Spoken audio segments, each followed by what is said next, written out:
Livro de Apocalipse, capítulo 22, versículo 10. E disse-me: não seles a palavra da profecia deste livro, porque próximo está o tempo. Quem é injusto, faça injustiça ainda. E quem está sujo, suje-se ainda. E quem é justo, faça justiça ainda. E quem é santo, seja santificado ainda. Eis que cedo venho, e meu galardão está comigo, para dar a cada um segundo a sua obra.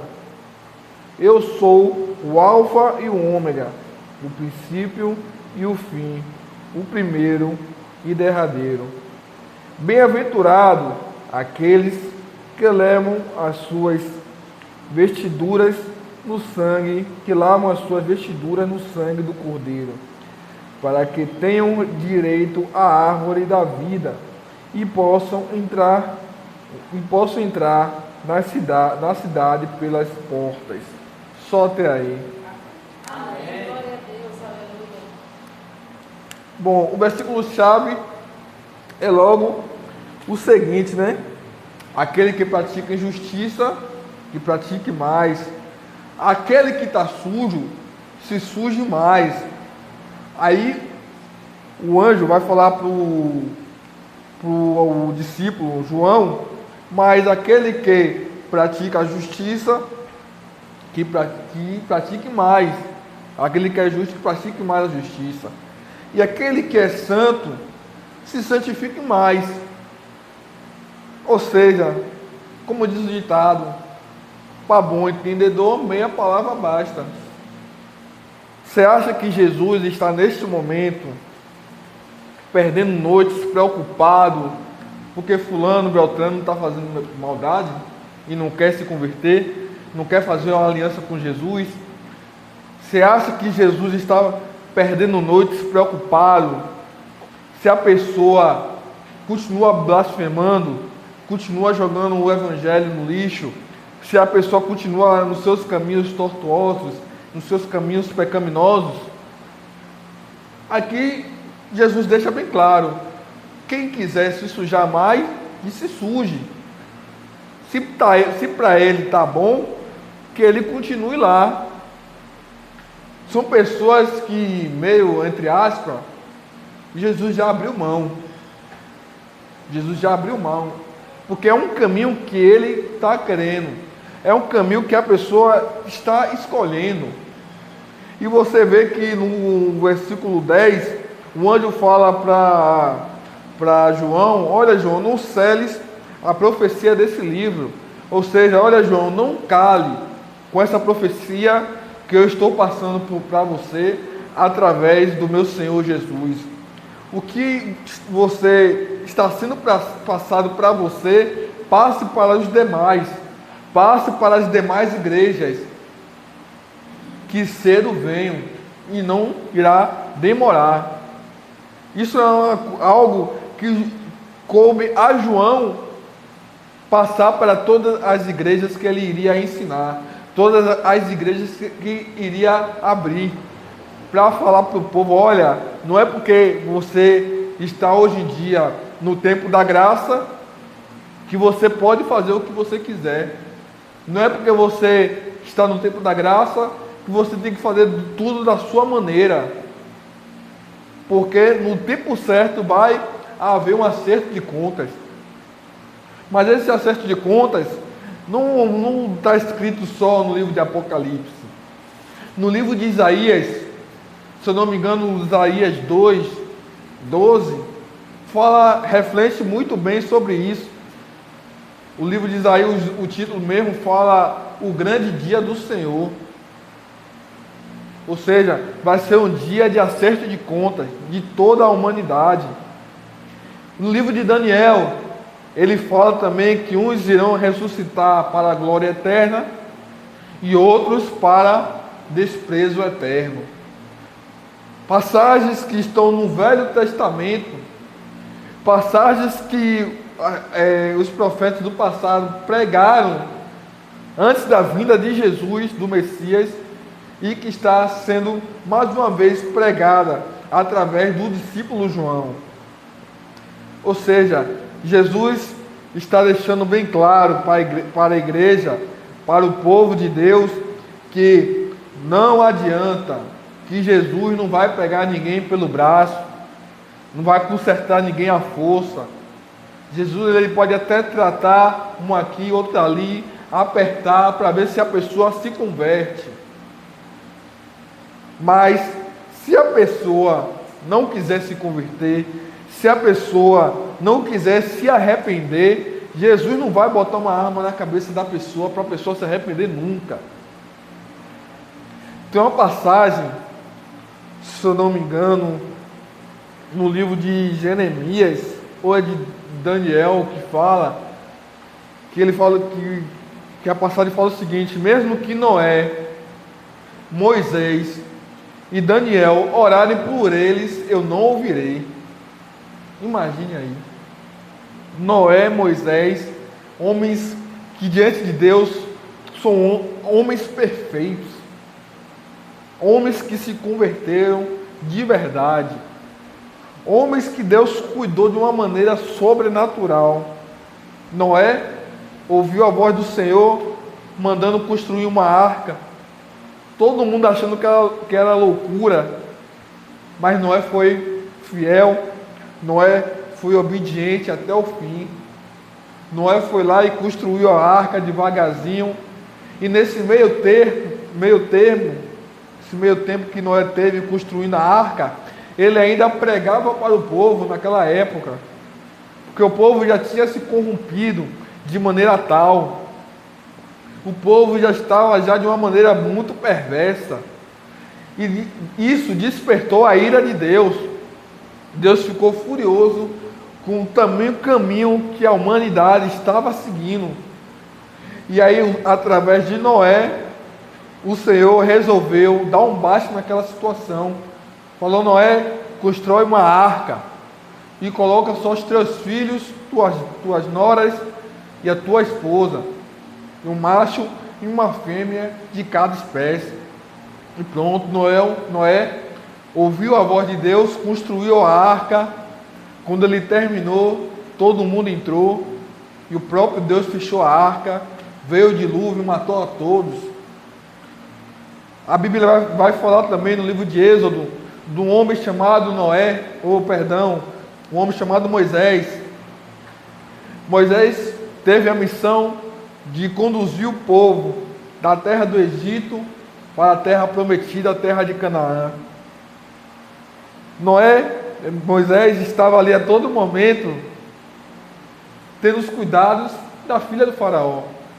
Comeu na casa de faraó, bebeu na casa de faraó, estudou com o dinheiro do faraó. Ele teve toda uma mordomia, mas no sangue dele ele era judeu, já estava enraizado em Moisés. E ali o Senhor escolheu Moisés para ter essa missão. Aí ele foi até o faraó uma vez, foi 2 vezes, 3, nada do faraó liberar o povo. Moisés mostrava a ele as pragas que estavam por vir, e aquela coisa toda, até que o faraó cedeu. Pronto. Vai Moisés atravessando todo o deserto, até chegar ao Mar Vermelho. E aí bate aquele desespero, vem a carruagem e tal. E aí Moisés, só de orar, Deus responde na hora. Mas na hora. Por que você está clamando a mim? Toque nessa água. Tocou na água, o mar abriu, todos passaram. Depois a água fechou, matou toda a tropa. Nesse meio termo de viagem pelo deserto, algumas pessoas começaram a se rebelar contra Moisés. E aí o Senhor olhou assim: Moisés, não aguento mais esse povo se rebelando contra mim. Abriu um buraco, jogou todo mundo dentro, fechou, porque aquele povo queria matar Moisés. Imagine a intimidade que Moisés tinha com Deus. E aí eu vejo nessa passagem, mesmo que se Moisés orar por eles, Deus não ouvirá. É porque o caso é muito sério. Daniel, um homem perfeito, sem erro, sem falha, jogado na cova de leões, saiu sem nenhum arranhão. Sem nenhum arranhão. Um homem que fez propósito na Babilônia de 21 dias e não desistiu do seu propósito, foi até o fim. E quando o anjo chegou para Daniel, falou: olha, quando você orou, Deus mandou ouvir no primeiro dia. Imagina a intimidade desse homem com Deus. É muito grande. Aleluia, glória É a Deus. muito grande a intimidade de Daniel com Deus no primeiro dia. Só que depois, ele descendo, quando chegou ali nos céus, ele se deparou com as potestades, os demônios, começou a lutar, a guerrear ali, até que ele conseguiu a vitória e desceu para dar a resposta a Daniel. Homem perfeito, um homem que estava buscando cada vez mais se santificar. Nabucodonosor chamou Daniel, Sadraque, Abidnego, os quatro ali, para jantar na casa dele, no palácio, e trouxe aquelas comidas todas, não sei o que, aquela coisa toda. Mas Daniel e os três amigos sabiam que era comida impura, que tinha porco, tinha animais que rastejavam, tudo aquilo que não podiam comer tinha ali naquela mesa. Eles escolheram comer verduras, legumes, não se corromperam diante daquela mesa farta. Tanto é que os três amigos, Sadraque, Mesaque e Abidnego, foram lançados no caldeirão de fogo, porque não quiseram adorar uma estátua. Aí falaram, Nabucodonosor olhou e falou: olha, vou aquecer 7 vezes mais, e se vocês não se prostrar, vocês vão entrar no caldeirão. Eles olharam assim: não vou apostar não. Se Deus quiser matar, Ele mata. Mas se Deus quiser nos salvar, Ele salva. Pronto. Nabucodonosor lançou eles num panelão de fogo e tal. Aí Nabucodonosor foi ver e tinha o quarto homem ali com eles. Homens que estavam buscando a santificação, a justiça. Aí nós vemos nos dias de hoje, o Evangelho está do jeito que está. Você vê um pastor que canta aquele louvor tão bonito, porque pararam de falar do céu, achando que Cristo não vai mais voltar. O homem olha para aquela música e fala que a música é um lixo. Você acha que Jesus vai pegar na mão dele? Ô, meu filhinho, se converta. Acabou o tempo. O tempo é o da graça. Acabou o tempo. Cada ato que nós fazemos aqui na terra, nós vamos prestar conta com Deus.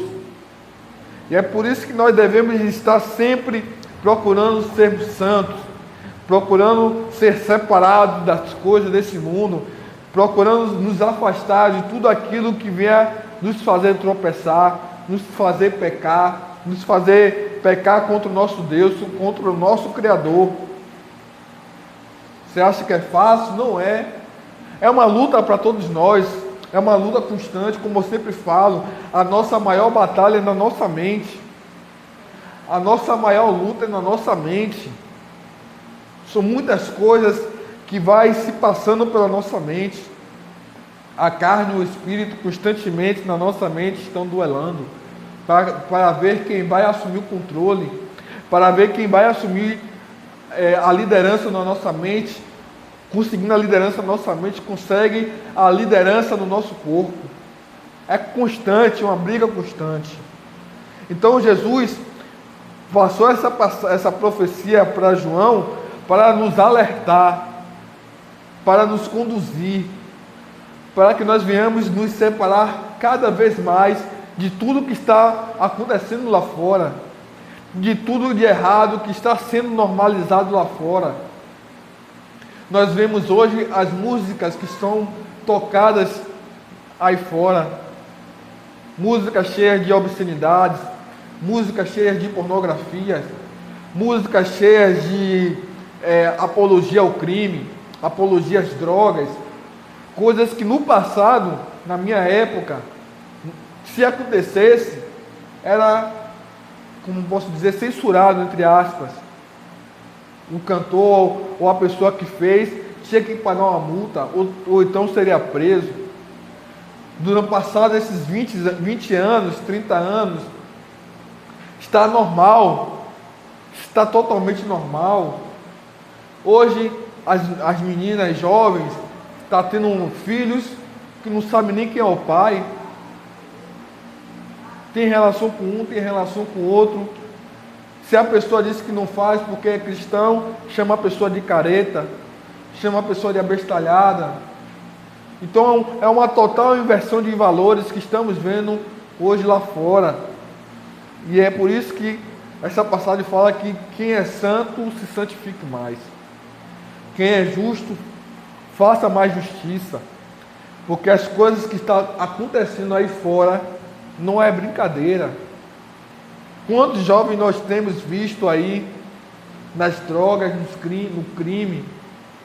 Vejo vídeo constantemente no Instagram de um rapaz do Rio de Janeiro que está caçando aí jovens que cometem delitos, rouba correntes, dinheiro, celular e ostenta como se fosse uma vitória, como se fosse ali um troféu. Uma total inversão de valores. E é por isso que Jesus está nos alertando. Jesus está nos mostrando que um dia Ele irá voltar para botar ordem. Um dia Ele irá voltar para botar os pingos nos is, para falar quem está certo, quem está errado. Jesus, Ele veio julgar. Sabemos que nós somos pecadores, somos falhos. Mas o pecado, quando ele é consumado, gera morte. Ou seja, por exemplo, é pecado tocar nesse copo. Minha mente está constantemente querendo tocar e eu resistindo. Minha mente está querendo tocar e eu resisto. E eu estou resistindo. Aí, nesse momento que eu estou resistindo, não estou pecando. Porque eu estou me crucificando, estou me negando, o meu eu, a minha mente, a minha carne, está se negando a tocar neste copo. Mas a partir do momento que eu venho e toco, eu já consumei o ato, pequei. Ou seja, isso é chamado também o que? De transgressão. Tem uma diferença entre o que? Pecado, transgressão e iniquidade. O pecado é quando você comete um deslize, podemos dizer assim, sei lá, você está arrumando sua casa, seu dedo mindinho bate no móvel, você solta um palavrão, aí você pecou, falou: Senhor, me perdoe, eu pequei e tal, pronto. Foi algo que aconteceu. Transgressão é o que eu acabei de dar o exemplo. Você sabe que é errado, mas faz mesmo assim. Você sabe que não pode fazer, mas mesmo assim você faz. Aí isso é uma transgressão. Você sabe que tem a lei, mas você preferiu infringir a lei, passar da lei. Você já transgrediu. Iniquidade é o que eu acabei de ler. Quando você faz, não está nem aí e nem chegando para as consequências. Você faz por fazer, você faz e acha que está tudo certo. Seu coração não estremece mais. Seu coração não sente mais aquele remorso, aquela tristeza, aquela dor de que, puxa, eu errei, eu falhei. Seu coração já está entenebrecido.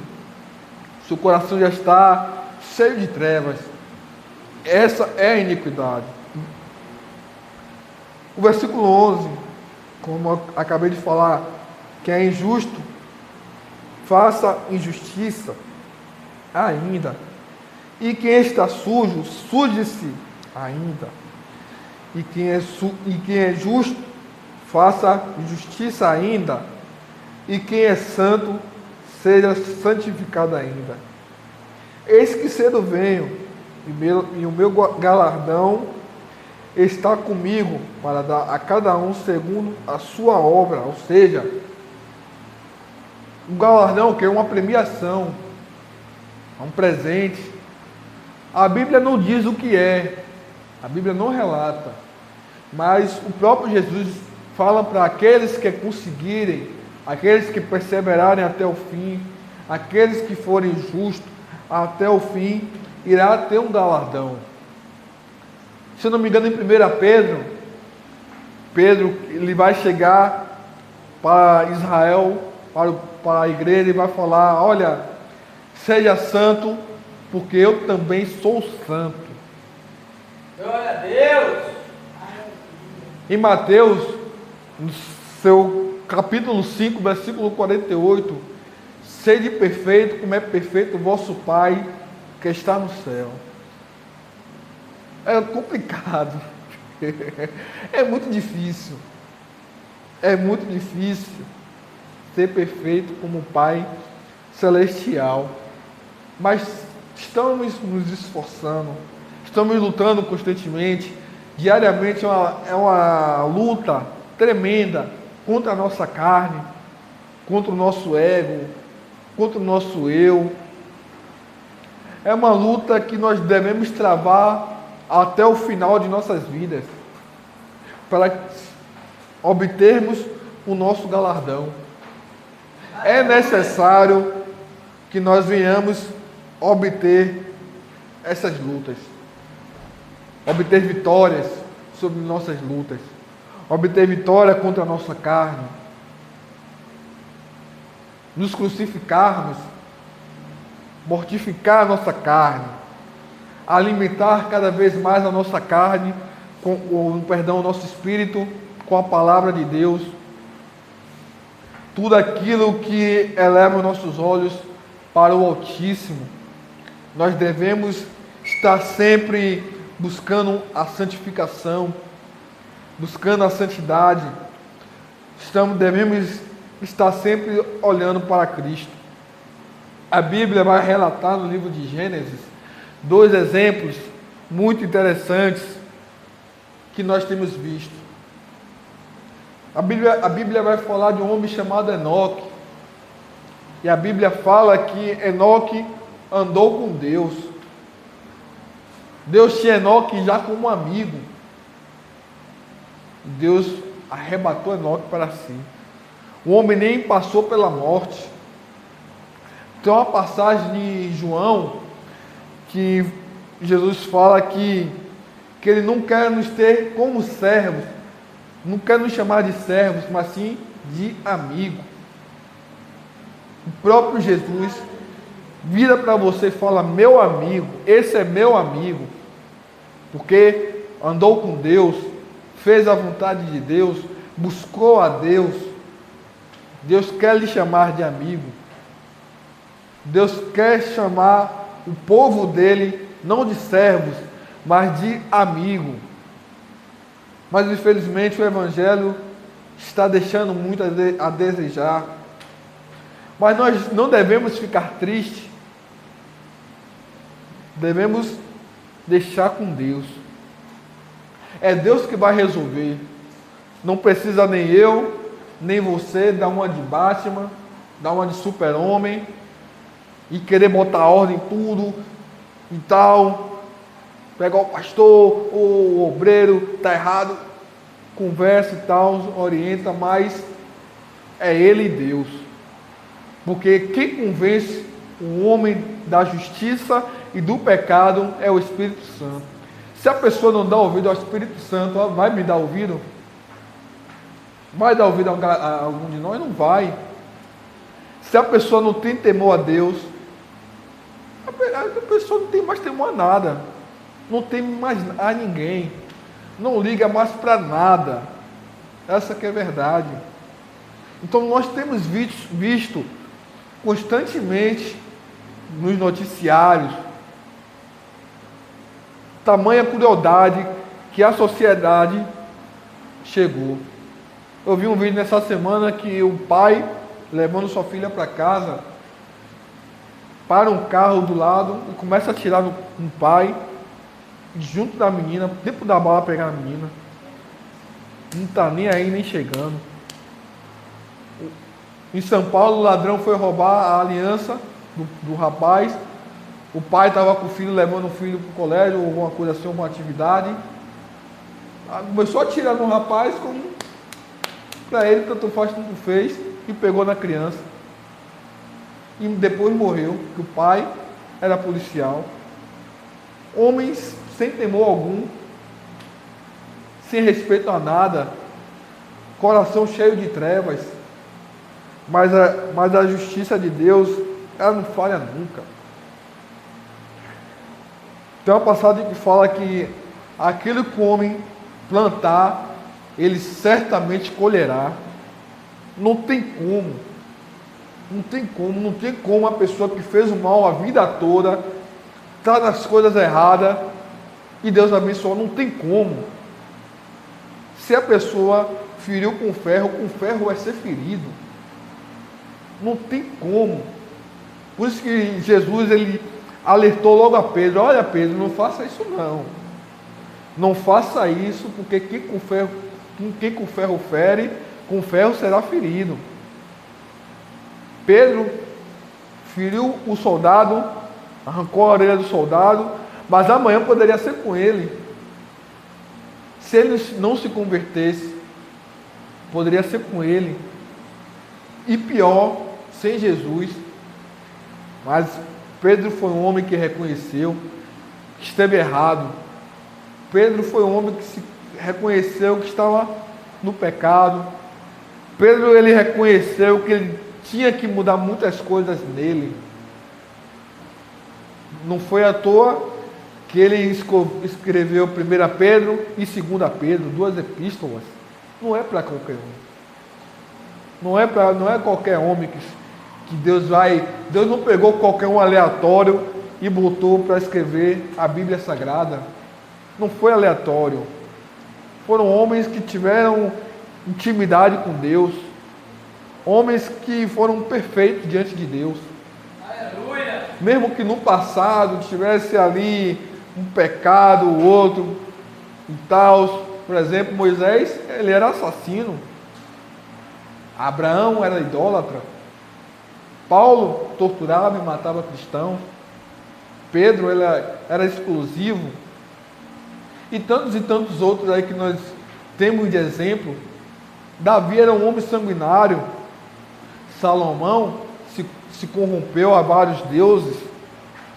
Mas foram homens que se arrependeram. Eu acredito, a minha opinião, eu acredito que Salomão, no seu final de vida, se arrependeu. Porque tem uma passagem em 2 Crônicas que fala: se o meu povo, que se chama pelo meu nome, orar e se humilhar diante de mim, do alto céu ouvirei e perdoarei os seus pecados. Quem sou eu para dizer que Deus não perdoou Salomão? Eu não sou Deus. Sou apenas homem, pecador, falho, pó e cinza. Se ele pediu perdão a Deus, se não pediu, aí é com ele. Não podemos fazer nada. Mas eu acredito que um homem sábio que Salomão foi, no final da vida dele, ele deve ter reconhecido seus erros. Assim como Davi também reconheceu o erro dele, e tantos outros reconheceram os seus erros. Glória a Deus! A Bíblia, ela fala de homens perfeitos, mas que no passado não eram. Eram homens errôneos, falhos, pecadores. O próprio Isaías falou que ele era um homem de lábios impuros. E aí Jesus escolhe ele para ser profeta, para pregar para o povo. Vê se tem cabimento uma coisa dessa. Mas para Jesus, somos especiais. A minha esposa fala com as amigas dela que meu marido é homem de Deus. Eu falo, meu Deus, eu fico constrangido, porque eu sei que eu preciso melhorar. Eu coço a cabeça assim, meu Deus. Rapaz, é complicado. Porque eu sei que eu preciso melhorar e muito. Glória a Deus! Mas para Deus nós somos especiais. Ainda mais quando a gente procura fazer a vontade de Deus, aí que somos mais especiais ainda. Aí o versículo 13, ele fala: eu sou o alfa e o ômega, o princípio e o fim, o primeiro e derradeiro. Bem-aventurado aqueles que lavam as suas vestiduras no sangue do Cordeiro, para que tenham direito à árvore da vida e possam entrar na cidade pelas portas. Ou seja, bem-aventurado aqueles que se arrependem aos pés de Cristo. Bem-aventurado aqueles que somos felizes, somos felizardos de alcançarmos no Cristo o perdão. Porque constantemente nós estamos pecando, falhando, mas constantemente também estamos pedindo perdão. Hoje mesmo eu devo ter pedido uns 300 perdão a Deus. Só hoje. Isso que eu lembro. Porque constantemente nós falhamos. Às vezes eu, como trabalho com atendimento, acabo me estressando, me irando, dá vontade de me dar uma mentira para a pessoa só me deixar em paz. Mas eu sei que eu não posso. Que eu sou servo, não posso mentir, e tem que aturar, e tem que amar a pessoa como ela é. É complicado, mas constantemente nós pedimos perdão a Deus. Então a Bíblia deixa bem clara que somos felizes, para que nós venhamos entrar na cidade pelas portas.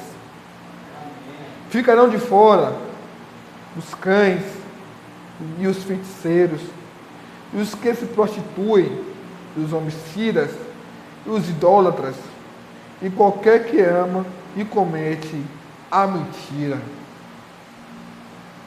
Pesado, pesadíssimo. Os homicidas, nós estamos vendo aí, né, tantas pessoas tirando a vida de outro ser humano por dinheiro. É muito complicado. A vida do ser humano hoje em dia não é nada. A vida do ser humano não tem mais valor nenhum. Um tira a vida do outro aqui, depois amanhã morre, aí bota outro no lugar, que vai tirar a vida do outro. Idólatras, procura outros deuses, outras coisas para se prostrar, outras coisas para reverenciar, não só a deuses, mas pessoas que quando chega um pastor de alto nome, alto escalão, sai beijando a mão, se prostrando para estátuas. Por isso que Isaías falou que o homem pega um pedaço de madeira que ele mesmo cortou, pega aquele pedaço de madeira que ele cortou, vai lá e esculpir aquela madeira, faz um olho, uma boca, o nariz, faz a orelha, faz o tronco, os braços e as pernas, coloca lá e começa a se prostrar por algo que ele mesmo criou. E tantas outras formas também de idolatria, quando o homem idolatra demais o pai, idolatra demais a mãe, idolatra demais o filho, a filha, o marido, o esposo, a esposa, tantas formas de idolatria que nós temos. E tudo isso Deus condena, Deus abomina, Deus não quer isso. Deus quer que Ele seja o centro. O centro de nossas vidas tem que ser Jesus. Jesus tem que ser o centro total de nossas vidas. É Jesus, não é outro. Não há outro. Olha, os discípulos foram muito importantes para espalhar o Evangelho, abertura de igrejas. Paulo mesmo viajou para a Ásia, para vários lugares. Foi muito importante, mas não é homem para ser idolatrado. Tanto é que quando ele vai para uma ilha com Barnabé, ele vai numa ilha e ali ele cura um paralítico de nascença, as pessoas começam a se prostrar diante dele. Ele, não, Eu sou um ser humano igual a vocês. A diferença de mim para com vocês é que eu me rejeito a minha carne todos os dias. Eu tenho as mesmas paixões que vocês. A diferença é que eu nego. Aquela passagem mesmo que o pastor trouxe semana passada, que o centurião chegou perto de Pedro, se prostrou. Pedro, não faça isso não. Não se prostre diante de mim não. O anjo apareceu também para o profeta Daniel. Daniel, com muito medo, foi lá, se prostrou diante do anjo. O próprio anjo chegou para Daniel e falou: não se prostre diante de mim não. Só se prostre diante de Deus. Tantos exemplos que nós temos na Bíblia de homens que, por medo, por receio de algo novo que viu ali, se prostrou, mas a pessoa que viu que estava sendo idolatrado, repudiou, exortou: não, diante de mim não. Só se prostre diante a Deus. E aí fala também os que se prostituem. Se prostituir não é apenas homem e mulher. Pode ser diversas coisas abranger isso tudo. Pode ser trair um amigo, trair a Deus com coisas banais desse mundo, trair a Deus com o dinheiro, trair a Deus com a amizade. Abrange muitas coisas. E é por isso que nós falamos que o caso é muito sério, que nós devemos estar sempre atentos para nós não cairmos nesses pecados da idolatria, prostituição, porque muitas pessoas acham que pecado é só matar, roubar e prostituir. Estava falando com a missionária mesmo, que até glutonaria, comer demais em excesso, é pecado. Imagine aí. Você come, depois repete o prato, come de novo. Imagine. Então o caso é muito sério. Estamos no tempo da graça. Não precisa mais o sacerdote com o livro da lei. Você pecou aonde? Eu fiz isso. Mate um cordeiro, faça isso. Não. Acabou esse tempo. Falou o nome de Deus em vão? Vá tomar um banho lá. Acabou esse tempo.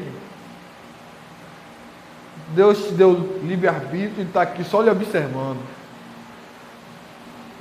Deus está só nos observando e anotando. Dia tal fez isso, né? Anotado.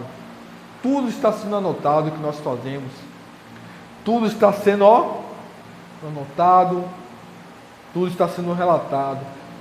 Tanto as coisas boas que você faz, como também as coisas ruins que nós fazemos. No versículo 16: e Jesus Jesus enviei o meu anjo para vos testificar estas coisas nas igrejas. Olha, nas igrejas. Eu sou a raiz e a geração de Davi, e resplandecente estrela da manhã. E o Espírito e a esposa dizem: vem. E quem ouve diga: vem. E quem tem sede, venha. E quem quiser, tome de graça da água da vida. O próprio Jesus convidando a todos, né? Que quem tem sede, venha. Quem tem fome de Deus, pode vir, pode se achegar. Pode se achegar de Jesus. Jesus não é só de um público específico. Jesus é de todos.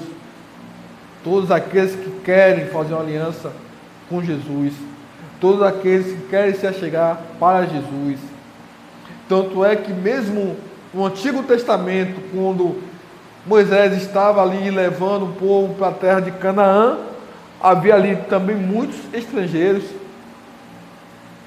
Todo estrangeiro que quisesse entrar era bem-vindo, desde que deixasse toda idolatria do povo dele para trás. O maior exemplo disso era quem? Raabe.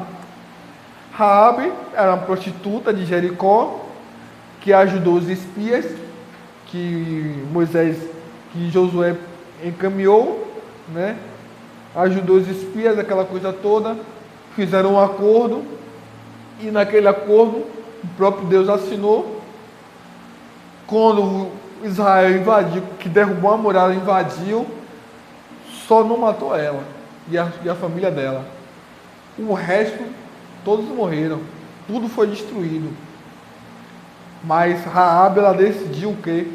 Deixar toda a idolatria daquele povo para trás e seguir uma nova nação, um Deus verdadeiro, um Deus que tem ouvido e ouve, tem boca e fala, e tem olhos e vê tudo e todas as coisas.